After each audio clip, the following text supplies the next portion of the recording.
You can take a look. It can drill holes, glue, and then stick the patch. It's fully automatic, which is faster.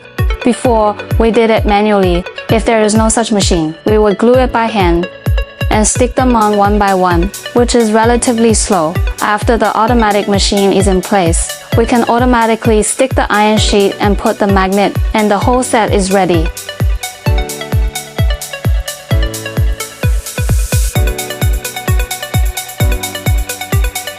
Now we are pasting the iron sheet. If it's pasting magnets, it will drill a hole here. It will automatically locate.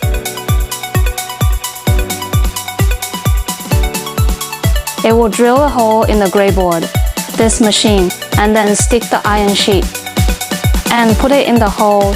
It will automatically position itself for the iron sheet because it's thin. It only needs to be glued to the surface.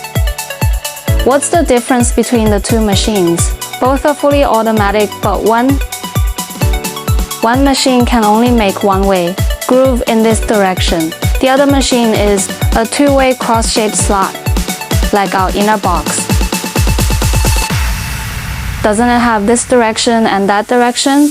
It produces the slot in two directions simultaneously. What about the box made by the V slot? Will be more square. Here are all right angles. Others do the half-worn one. There will be an arc when making a semi-through box. Foreign customers like half-through ones. They like it rectangular. It depends on the customer's own choice. It has thickness. It's about 1 mm or 1.5 mm thick.